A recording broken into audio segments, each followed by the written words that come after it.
The United States of America is an absolute powerhouse when it comes to winning medals at the Olympic Games, winning more medals than any other country in swimming, and it's not even close. Sometimes the United States wins more medals in swimming than entire countries.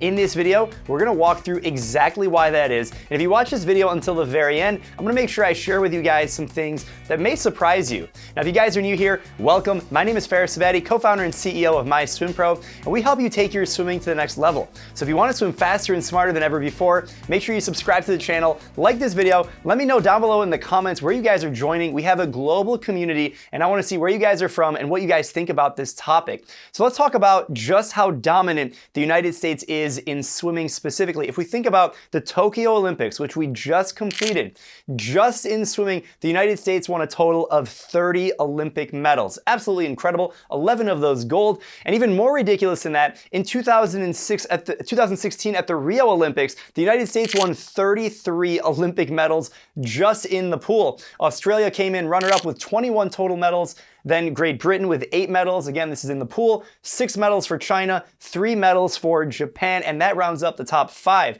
If you want to include all of aquatics, and that includes synchronized swimming and diving, the United States has 34 total medals. How about Australia with 22 medals and China coming in there with 20 medals? They've got some superstars in diving as well. Now that's the medal count at the 2021 Tokyo Olympic Games. Well, how about at the Olympics overall? If we compare swimming to all the other sports, well, at the Tokyo Olympic Games, the United States won a total of 113 medals. So more than 25% of all medals won for the United States were done just in swimming. China won 88 medals.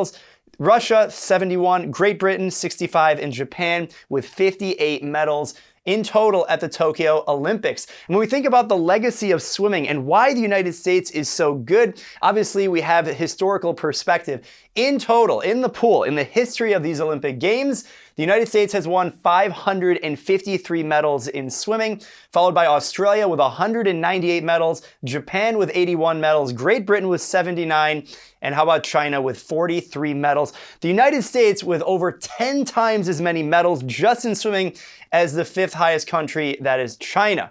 Now let's talk about why this is. There's a few reasons, and we're gonna talk about the most significant with this beautiful pyramid in just a little bit, but these are some of the most common reasons why people think swimming is so dominant for the United States at the Olympic level. Now, some of these are more true than others, and I'm actually going to demystify some of this. So a lot of times people think, well, the United States has a huge population. So obviously with 330 million residents in the United States, you're gonna win a lot of medals. Well, that's sort of true. Obviously the US has a lot more in population than many other countries, the 3rd most populous country in the world. But what about China and India? 1.4 billion people. The population of these two countries alone are each multiple times the size. Then after the United States, you have Indonesia. You have countries like Brazil and Russia, which have hundreds of millions of people as well. But what about Australia? Look at how many medals Australia is winning. Australia has a population of only 25 million people. It's the 55th most populous country in the world, yet they're number 2 in Olympic medals. So population certainly helps, but it does not define the Olympic record at the Olympic Games. Now let's talk about reason number 2 that people think. Well, there's better facilities. If you have better training facilities, you're gonna have better swimming, faster swimming, more development programs. And again, this is mostly true, but it's not the only reason. There are countless stories of athletes who have trained in suboptimal conditions and have gone on to win Olympic gold. Of course, the United States remembers in the Tokyo Olympics, Lydia Jacoby, the first athlete from Alaska, a state inside of the United States, who they only have one 50-meter pool in the entire state and still winning gold in that event. So facilities certainly help, and some of the best swimming nations in the world do have incredible facilities, but that does not determine Olympic success, but it certainly doesn't hurt as well. Reason number 3, well, there's a swimming legacy. We talked about all of these medals that the United States has been able to gather over the last century or so, a record 553 medals. That's just in pool swimming. Of course, the number is a lot more when you factor in all of the aquatic disciplines, and that includes open water, which is a new event that's added to the Olympic program. Also, there's artistic swimming known as synchronized swimming. You have high diving and all of that stuff as well. Water polo, shout out to water polo. So having a legacy of this excellence, you feel the weight on your shoulders of your entire country, but you know what? Every country has that. When you go to the Olympics and or any international competition, whether it's a world championships or anything like that, regardless of what country you're from, you carry the weight of the entire country on your shoulders. And so certainly the US has a historical legacy, but every country has some level of legacy and that pressure that you feel to perform. So that is partially true. Of course, there is a legacy. Well, what about sports professionalism? Now, this is something that's definitely bigger in the United States than some other countries. In the United States, as a culture, we appreciate sports and specific types of sports more than others. For example, in the United States, we call it American football. You toss the pigskin around. That's very popular in the United States. It's not popular in other countries. In other countries, there are other sports, whether it's cricket or a different kind of football we call soccer in America.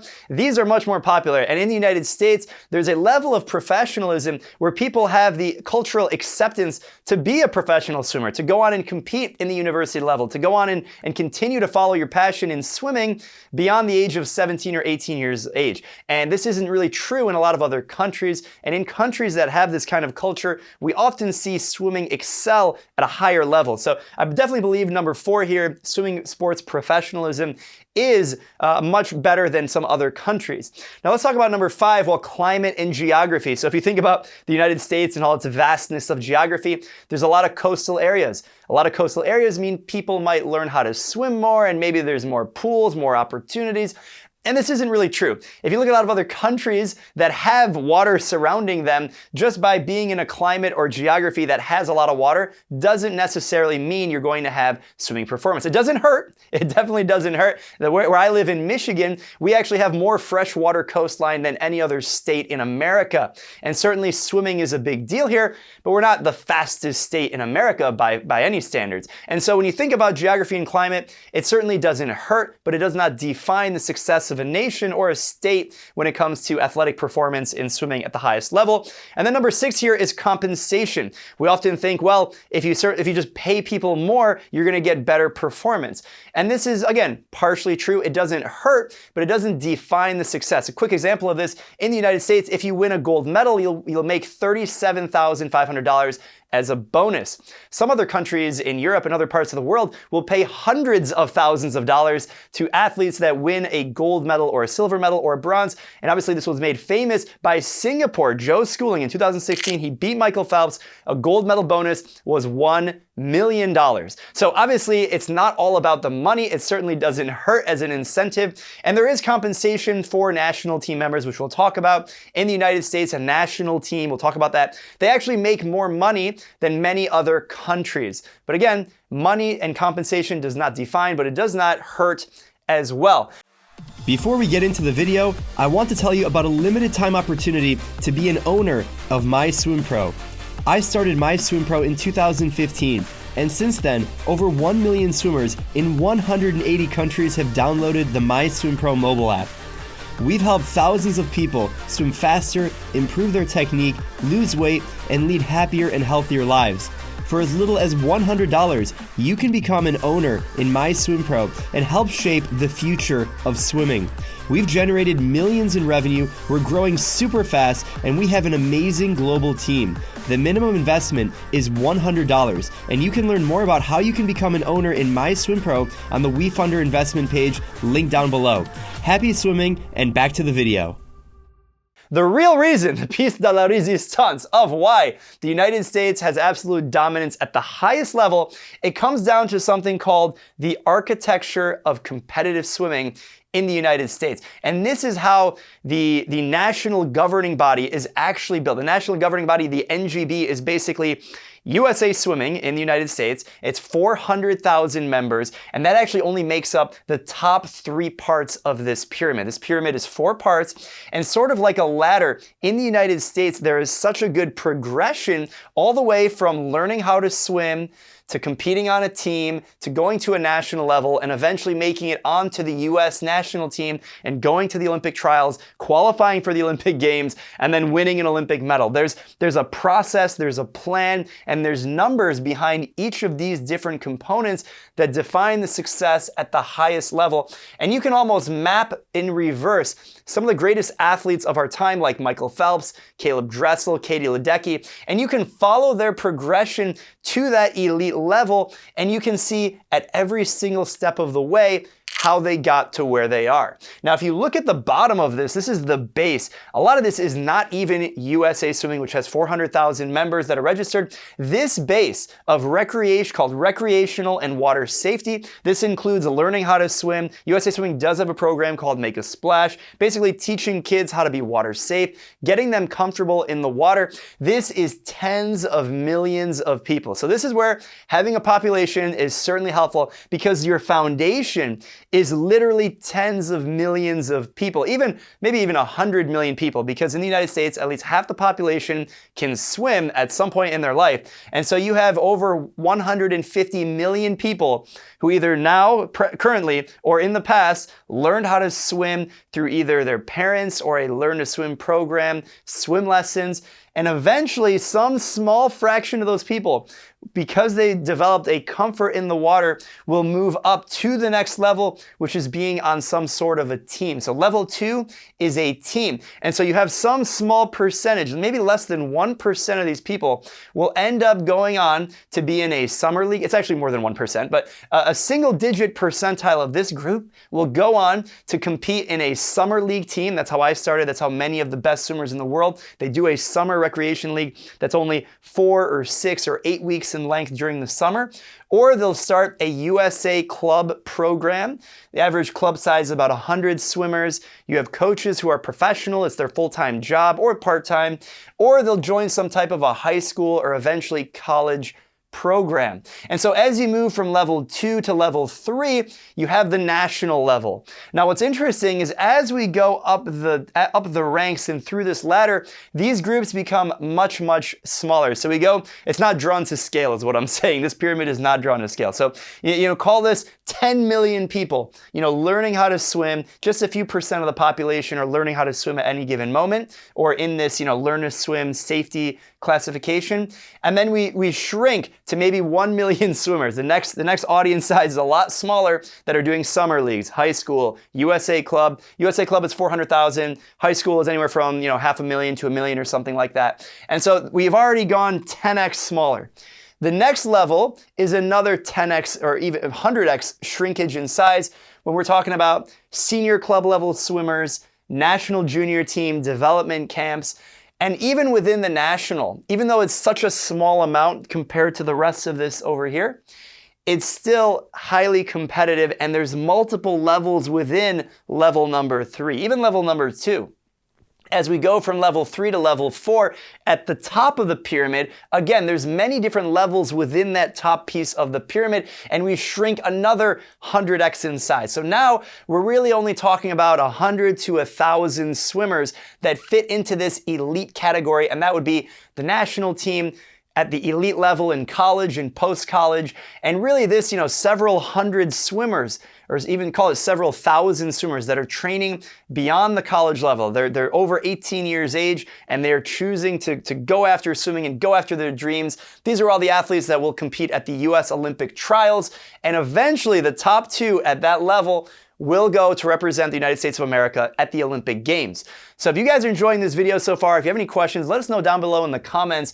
But I just wanted to give you guys an overview of what this pyramid looks like, because this is the fundamental reason of the architecture of competitive swimming and why the US wins more medals at every other event. Other countries, they don't really have these levels. Many other countries, including some of the best in the world, have several of these gaps. So when you go from learning how to swim and competing on your age group team, a lot of countries, when they recognize that you have talent and you compete at a pretty high level within your age group, you're immediately knocked up to the elite level or that senior national level. And that doesn't work like that in the United States. Certainly as an athlete, you can skip through these levels very, very quickly, but you'll never go from summer league or age group swimming to the national team, right? They have a junior national team, and there's a whole program and funding and resources just for the junior national team. You can go to the Olympic Training Center. You can be selected to represent the United States of America in junior world championships, in Grand Prix meets all over the world, and different things like that. Then when you get to the elite level, there's even more resources and even more funding. And the reason why this base is so big is 2 reasons. Number 1, it's to supply enough people as you go through, if you think of this as a a funnel in the business world, the more people you filter out as you go through the top, if you have a bigger foundation, well, then you have certainly a higher likelihood that people are going to make it up to the highest rank. That's reason number one. Reason number two comes back to money. If you have a bigger base, right, this component right here in the middle is what's funding the national, the junior national, and the national level. And no one spends more money on their national team than the United States of America. It's not even close.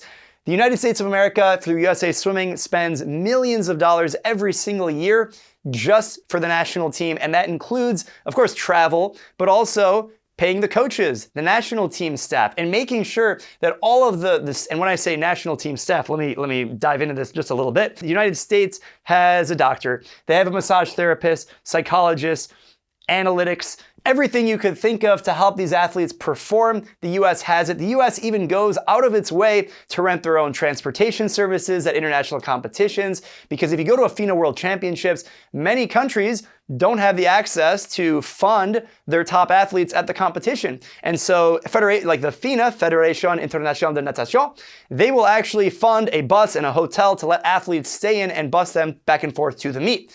The United States is in a position where they can actually dictate the schedule of the athletes minute by minute. They can rent their own buses, rent their own hotel, pay for everything themselves, and all that funding comes from the base. So the bigger the base, the more resources that you can support the top level athletes, and the more you can fund and get more performance out of these top level athletes, well then all of these younger swimmers will see that on TV, they'll see that legacy, and that is how you have this continuous loop.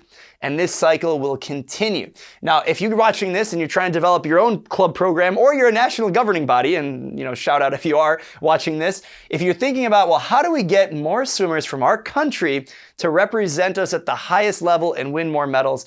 And it's not necessarily funding more the elite swimmers, because what matters is that progression, that systematic step-by-step ladder progression to go from learning how to swim, competing on a team, making it to a junior national level, then a national level. And so, in fact, if you do want to have more elite swimming at your country, it actually comes down to building more support at all of these levels that might be missing.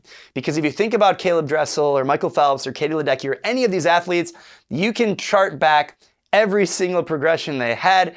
I mean, in the United States, we have a local district meet, then a junior Olympics, then a state championships, then a sectional competition, then a futures competition, then a junior nationals, senior nationals, Olympic trials. And there's even more levels even within that. There's multiple junior nationals. There's multiple organizations running these different types of competitions and programs. And so when you put it all together, yes, it certainly helps to have a bigger population, facilities, a legacy to build off of. That's the cycle we talked about. The opportunity and a culture where athleticism is rewarded and put in the spotlight and in the media and encouraged. Yes, we have a lot of locations where you can swim and it's beautiful.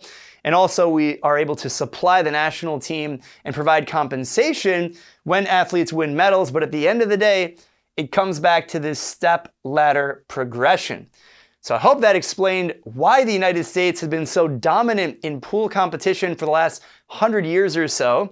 And if you guys are inspired for your own swimming and you want to take your own swimming to the next level, make sure you download the MySwimPro app, available for iPhone and Android. Get a personalized training program, video content, analytics, sync with your Apple Watch or Garmin watch. And of course, join our Facebook group, biggest digital community of swimmers in the world. We have athletes from over 100 countries, former Olympians, and everyone in between. And if you haven't checked out my new book, it's called Swim Like a Pro, Take Your Swimming to the Next Level, a holistic approach to swim faster and smarter than ever before. My book is linked down below in the description on Amazon, Kindle, paperback, hardcover, and audiobook. Hope you guys enjoyed this video. Let me know what you guys think down below in the comments, and I'll see you guys next time. Happy swimming!